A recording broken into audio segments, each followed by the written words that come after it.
নমস্কার বন্ধুরা, welcome to Sonali recipe. আজ আমি তোমাদের সাথে শেয়ার করব মিনি সামোসা রেসিপি। এভাবে ছোটো বা বড় করে তোমরা তোমাদের পছন্দের সাইজের মতো বানিয়ে নিতে পারো। এভাবে বানালে কিন্তু দারুণ মুচমুচে এবং খাস্তা হবে সিঙ্গারা বা সমোসা বলতে পারো। সন্ধ্যার চায়ের আড্ডায় বা বৃষ্টির দিনেই কিন্তু এভাবে বানাতে পারো, খুব সহজভাবে কিন্তু পারফেক্টভাবে তৈরি হয়ে যাবে।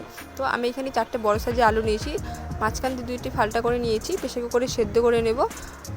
এভাবে কিন্তু খোসা সহিত কিন্তু ধুয়ে নিতে হবে, ধুয়ে তারপর সেদ্ধ করে দেবে। এদিকে প্রেসার কুকারে আমি আলু সেদ্ধ বসিয়ে দিচ্ছি, তারই মধ্যে কিন্তু আমি ময়দার ডোটা বানিয়ে নেব। তো এখানে 2 বাটি ময়দা নিয়েছি, সামান্য জোয়ান নিয়েছি, হাতে ব্রাশ করে নিয়ে দিয়ে দেব এবং স্বাদ মতো নুন এবং 4 চামচের মতন সাদা তেল দিয়ে দিয়েছি।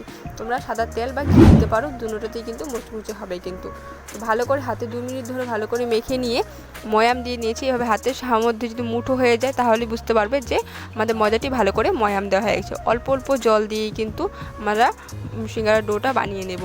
তো বেশি শক্তও না, একবার বেশি নরমও না, একদম এরকম এভাবে করে কিন্তু মেখে নিতে হবে। তো ভালো করে এভাবে করে সময় নিয়ে মেখে নিয়ে দেখতে পাচ্ছ কীরকম হয়েছে। এইভাবে করে মেখে নিয়ে 2 মিনিটের মতো রেখে দিয়ে নিয়েছিলাম। 2 মিনিট পর এভাবে করে হাতের সাহায্যে কিন্তু গোল করে নিতে পারো। আমি হাতের সাহায্যে কয়টা করে দেখছি, আর একটা হাতের ট্রে বা কিছুতে রেখে নিয়ে এভাবে করে চাকুর সাহায্যে কেটে নিলে প্রত্যেকটা কিন্তু সমান সাইজের কিন্তু হবে। তো এইভাবে করে কেটে নিয়ে এলে কিন্তু সমান সাইজের করে হয়, দেখতে ভালো লাগবে। হাতের মধ্যে নিয়ে অল্প করে গোল গোল করে এভাবে বল করে সবগুলোই কিন্তু ডোগুলো কিন্তু আমি তৈরি করে নেব। এবং দেখো এরই মধ্যে কিন্তু আমাদের আলুগুলো সেদ্ধ হয়ে গেছে। আলু সেদ্ধ হওয়ার পর ঠান্ডা করে নামিয়ে নিয়েছি এবং খোসাগুলো ছাড়িয়ে নেব। খোসাগুলো ছাড়ানো হয়ে গেলে আমি এখানে তোমরা হাতের সাহায্যে বা হাতা বা আলু মেশারের সাহায্যে কিন্তু ম্যাশ করে নিতে পারো। আমি এখানে অল্প হাতার সাহায্যেই কিন্তু ম্যাশ করে নিচ্ছি আলুগুলো ভালো করে ম্যাশ করে নেওয়া হয়ে যাওয়ার পর আমরা তৈরি করব আলুর পুর। তো আলুর পুর তৈরি করার জন্য কড়াই গরম করে সাদা তেল দিয়ে দিয়েছি। সাদা তেলের মধ্যে আমি এখানে গোটা জিরে ফোড়নে দিলাম এবং আদা কুচি দিয়ে দিয়েছি এবং মৌরি কাঁচা লঙ্কা কুচি দিয়ে দিলাম। ঝালটা তোমরা পছন্দের মতনই দেবে। তারপর আদার কাঁচা ভাবটা যাওয়া পর্যন্ত ভেজে নেব। আদার কাঁচা ভাবটা যাওয়ার পরে আলুগুলো সেদ্ধ করে রাখা আলুগুলো কিন্তু এখানে দিয়ে দেব। আলুগুলো দিয়ে অল্প মিক্স করে নিয়ে চীনাবাদাম বা কাঁচা বাদাম বলো, আমি অল্প শুকনো কড়াইতে ভেজে নিয়েছিলাম, সেজন্য উপর দিয়ে ছড়িয়ে দিলাম। এই সিঙ্গারার পুরের মধ্যেই কিন্তু আলুর পুরে কিন্তু বাদাম দিলে খেতে খুব দারুণ লাগে। তোমরা অবশ্যই বাদামটা দিবে। এবং কিছু মশলা দিয়ে দেবো। মশলার মধ্যে এখানে আমি ব্যবহার করেছি স্বাদ মতো নুন, হাফ চামচ জিরের গুঁড়ো, হাফ চামচ ধনের গুঁড়ো, হাফ চামচ হলুদ গুঁড়ো, হাফ চামচ গরম মশলার গুঁড়ো এবং হাফ চামচ চাট মশলা।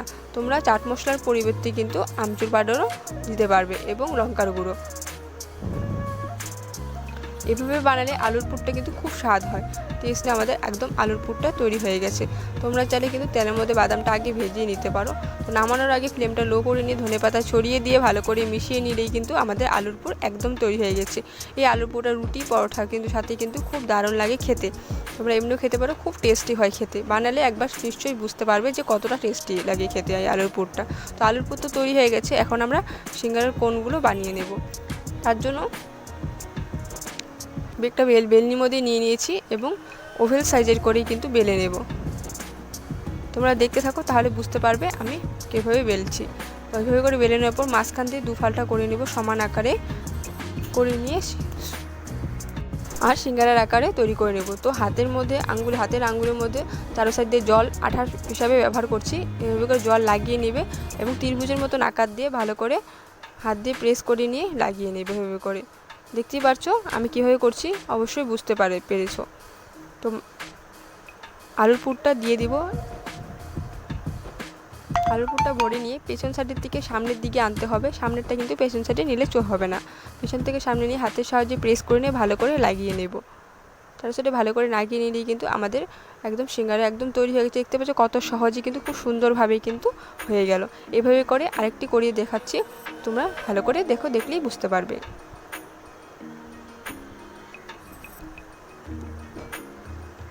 খুব সহজ বানানো, একবার অবশ্যই বাড়িতে বানিয়ে দেখতে পারো। খুব সহজে এবং খুব তাড়াতাড়ি কিন্তু হয়ে যাবে। এভাবে করে আমি বাকি সমস্যাগুলো কিন্তু বানিয়ে নেব। দেখো আমাদের কিন্তু প্রায় অনেক কয়টি সমস্যা তৈরি হয়ে গেল। এখন কড়াইতে ভেজে নেব। কড়াইতে দেখো তেলটা ভালো করে গরম করে নিয়েছিলাম। প্রথমে তেল গরম করে ফ্লেমটা লো করে নিয়ে অল্প ঠান্ডা করে নিয়ে তারপরে কিন্তু সিঙ্গারাগুলো সব দিয়ে দিলাম তেলের মধ্যে। লো ফ্লেমে একটু সময় নিয়ে কিন্তু 10 থেকে 15 মিনিট লাগবে ভেজে নেব।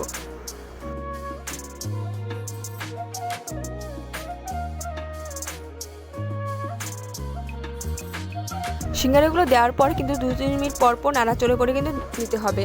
আমি কিন্তু সিঙ্গারা এতগুলো বানিয়েছিলাম, কিন্তু আমার বানানোর সাথে সাথেই কিন্তু সিঙ্গারাগুলো শেষ হওয়া শুরু করে দিয়েছিল। লাস্ট বেসে যে আমি যেই কটা বানিয়েছি সেই কটা কিন্তু ভিডিওতে শেয়ার করতে পেরেছি। এভাবে করে কিন্তু লো ফ্লেমে কিন্তু 10 থেকে 12 মিনিটের মধ্যেই কিন্তু সিঙ্গারা ভাজা আমাদের একদম তৈরি হয়ে যাবে। একদম এভাবে বানালে কিন্তু মুচমুচে একদম খাস্তা অবশ্যই হবে। বাড়িতে অবশ্যই কিন্তু একবার বাড়িতে বানিয়ে দেখো এবং পরিবারের সবাইকে খাও, সবাই কিন্তু একদম পছন্দ হবে। আশা করছি রেসিপিটি ভালো লেগেছে তোমাদের। এরকমই আরও কোনো নতুন রেসিপি তোমাদের জানা থাকলে আমার কমেন্ট বক্সে শেয়ার করতে ভুলো না। আমি কিন্তু অবশ্যই নেক্সট ভিডিওতে তোমাদের সাথে সেই রেসিপি শেয়ার করব। তো এভাবে করে ভাজা হয়ে গেলে একটা পেপারের মধ্যে নামিয়ে নিয়েছি যাতে তেলগুলো তাতে শোক করে নেয় উপর থেকে। তো দেখো আমাদের সিঙ্গারাগুলো একদম তৈরি হয়ে গেছে। তোমাদের একটা ভেঙে দেখাচ্ছি কতটা সুন্দর হয়েছে খেতে। দারুণ হয়েছিল একবার খেতে। একবার অবশ্যই বাড়িতে বানিয়ে ট্রাই দেখো। রেসিপিটি ভালো লেগে থাকলে লাইক করে দিও, ফ্রেন্ডস ফ্যামিলিদের সাথে শেয়ার করে দিও এবং আমার চ্যানেল নতুন হয়ে থাকলে সাবস্ক্রাইব করে দিয়ে পাশে থাকার বেল আইকনটি প্রেস করে দিও, যাতে এরকমই আর নতুন নতুন সহজ রেসিপি আমি আপলোড করলে তোমরা অবশ্যই কিন্তু সবার আগে দেখতে পারো। দেখা হচ্ছে নেক্সট ভিডিওতে নতুন কিছু রেসিপি থাকে। সকলে সুস্থ থেকো, ভালো থেকো, ধন্যবাদ।